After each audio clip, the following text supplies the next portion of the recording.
Nightcast. Stephen Lloyd Gilbreth brings you the current news from the world today and how it relates to Bible prophecy. Understanding the end-time events leading to the peaceful world tomorrow. Ladies and gentlemen, Stephen Lloyd Gilbreth. Well, greetings, friends, and welcome to this April, what is it? Somebody help me out here. I don't even know if we changed it on our slide. I believe we did. Even though we weren't on the air last night, I did come on and change it. And let's do something. While I get a chance to pull a screen forward that I can see. Well, actually, that didn't work for me. Today is April 7. Okay. And if I put our screen back up, you will see that it is April 7. Of course, I have to put one up that doesn't have a screen behind it. Let's see, what do I have going over here? Friends, I literally just ran up the stairs tonight. That's all we got, is a black screen, but at least you can see the date down on the bottom of our lower third this way. Friends, literally ran up the stairs, had time to just turn on the switches for the equipment and get on tonight.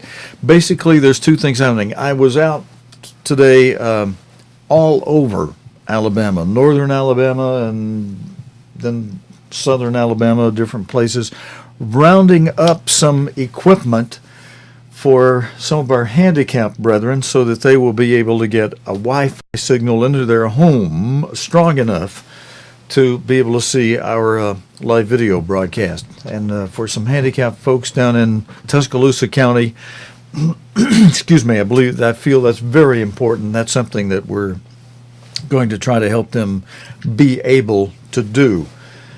So I just got back from all day rounding up equipment that'll help these fellows get the Wi-Fi signal down there. I have a lot of video in the can, they call it in the industry, but I haven't had a chance to sort it out. But I can tell you this: I did check just seconds before going on the air. That missing airplane still has not been found, so we'll have that in our record for tonight's broadcast. The MH370 flight hasn't been found, but the Echo device that the Navy is using, they have confirmed that the signals that Echo device is receiving are consistent with the signals that the black box of a crashed airplane puts out, an underwater crashed airplane, which causes that signal to be sent. So they're saying it's consistent with a black box. They're saying that that's a good indication to them that they're probably in the right location looking for that particular plane. Of course, a lot of the news stories are saying it raises hopes. Now, if I were one of the relatives, I'm not so sure that would be the most hopeful thing to me, to find out that it crashed there in the ocean, that my relatives, well, we know what happened to them now, but the likeliness of their being alive is probably pretty remote.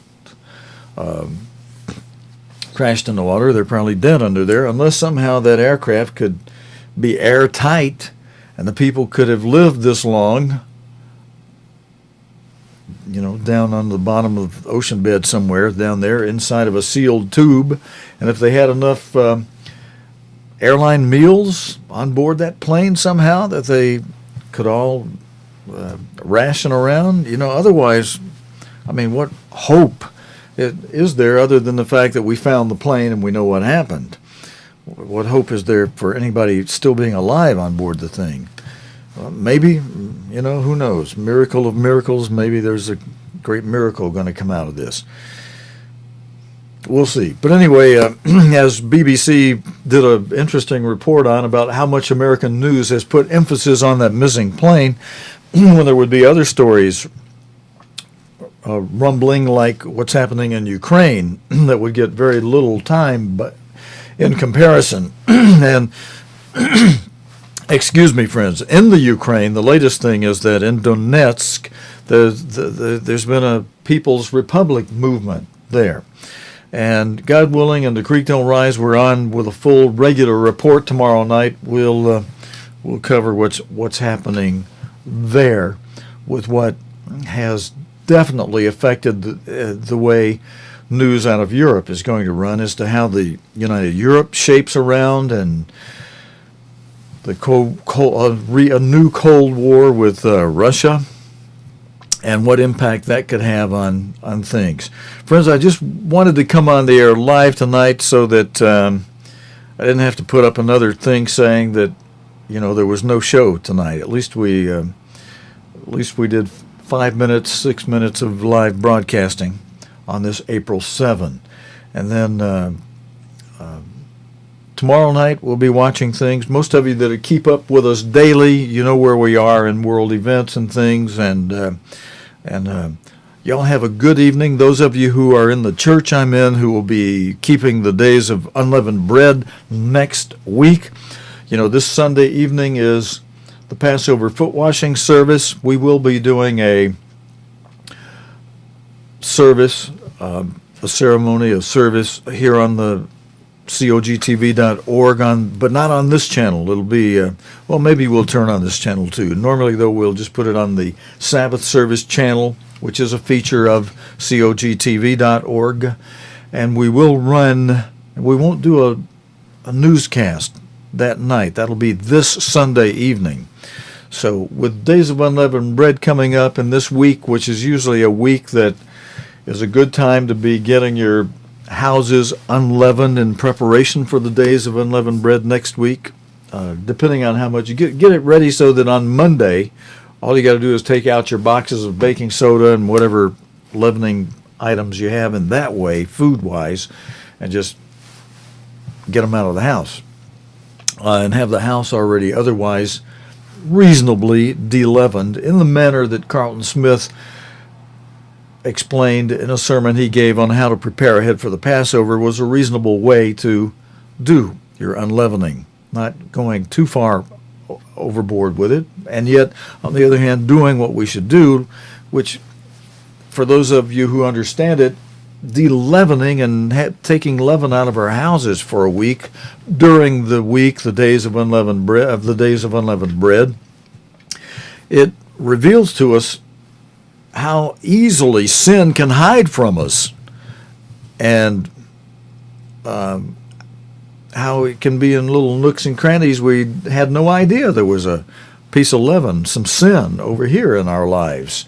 And it just brings a lot of good lessons home to us, and a lot of things we learn from diligently making the effort to keep the days of unleavened bread.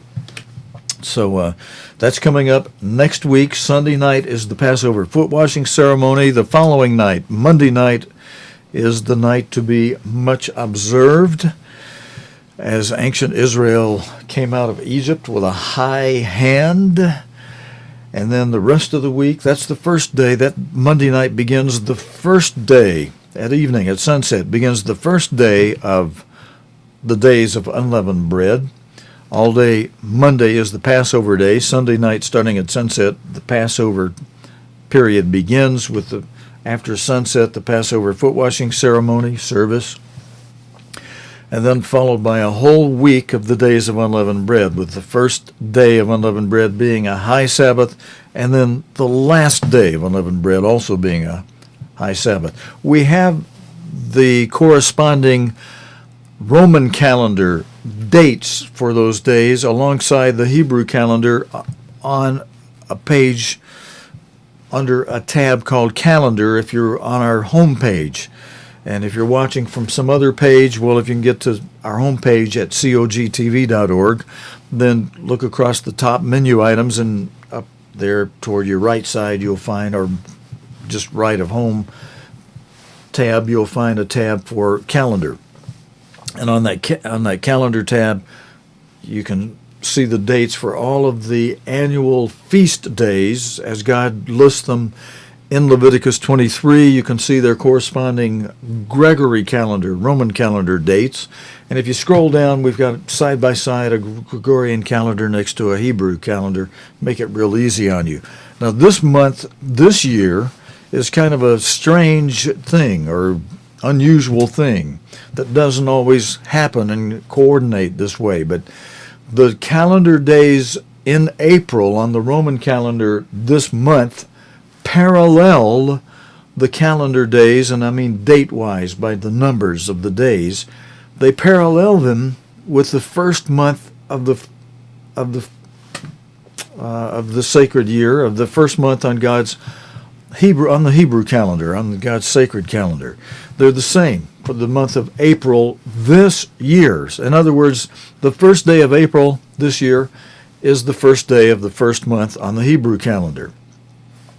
The 14th day, which begins on the sacred calendar, on the Hebrew calendar, the 14th day of the first month, which begins the Passover, the 14th on the Hebrew calendar is also, this particular month, this year, is also the 14th day of April. But now there is a confusing factor there you have to be careful with in saying that, and that is this. God begins the days at sunset. A new day begins at the setting of the sun. Man, in his putting together of his version of a calendar, decided to begin the days at midnight. So when we're talking about the 14th of April also being the 14th day of the first month on the Hebrew calendar, they don't parallel as to when the 14th begins, because God begins it at sunset at the end of the 13th. When the 13th ends at sunset, the 14th begins at sunset. Well, on the 14th day of April,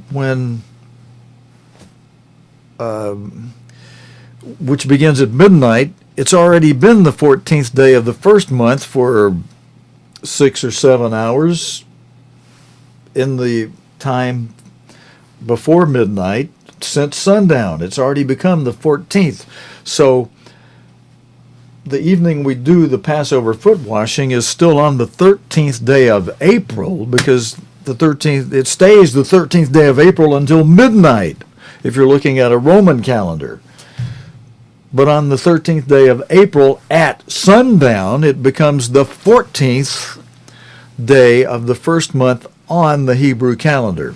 Those of you who have been in the church and who are affected by this should understand that already without me having to belabor that. Some of the rest of you who may be tuned in for news tonight, that I've already given you the news we're going to give you. I'm just reminiscing why we won't be on every night next week and what's coming ahead, and reminding those of you who are in the church that, yes, next week, beginning this Sunday night is the Passover foot washing ceremony, service. The following evening, Monday night, is the night to be much observed. We will not be on the air Sunday night or Monday night because of the Passover foot washing, except for holding services. We will be conducting, I'll be playing the recordings of Mr. Armstrong conducting the last Passover foot washing service that he did before he died. Robert Collins, 50-year minister from Alabama, will introduce Mr. Armstrong. Mr. Collins will introduce Mr. Armstrong. I'll come on live and introduce Mr. Collins, doing the introduction to Mr. Armstrong. I'll just be on for a minute or two live. So there will be a live connection, and then we will play the recordings, and we'll stop them for the time for foot washing. We'll have a clock running that tells you how long you have to get back, sit down, and have the next part before we do the breaking of the bread and the wine, the consuming of the wine. So we'll be doing that every hour.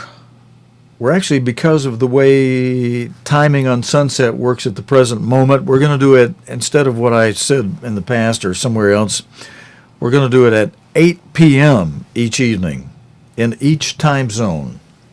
And that way, sometimes some time zones, sun is not setting until approximately 7:45, and we do not want to start Passover service before sunset, because that's still the 13th day of the first month. That's still ahead of Passover when Passover starts. Passover starts at sundown. And so shortly after sundown, very shortly after sundown, we'll be conducting that service. at 8 p.m. in each time zone in the continental United States. So if you want to tune in here, we will have a service for you. Information on how to have your home set up is on the calendar tab from the home page. If you'll scroll down from the calendar page just a little bit, you'll find a link where you can either download or just read how to have your home set up for Passover if you're going to do it at home and with us. And there's enough instruction in those pages that we give you links to that if the head of the household decided, well, I'd like to conduct this service at home myself, you don't have to be an ordained minister to conduct that Passover service. You, head of the house, can conduct the Passover foot washing ceremony at home yourself. You're welcome to do that. But if you want to do it with Mr. Armstrong conducting it, we'll have recordings of that for you here with video, and you can join us here. However you want to do that, but that's this Sunday night. Just so, brethren, those of you who are brethren who are tuned in here are aware, this Sunday night is the time for the Passover foot washing service. That'll be the 14th of the first month, beginning at sundown this Sunday night, April 13. Then the next night, again, is night to be much observed. I hope all of you are going to have, I hope you all have wonderful plans for what you'll be doing that evening. Friends, that's it for tonight. I'm going to sign it on off. Tomorrow night we'll plan to have news, God willing, and those creeks have been rising in Alabama.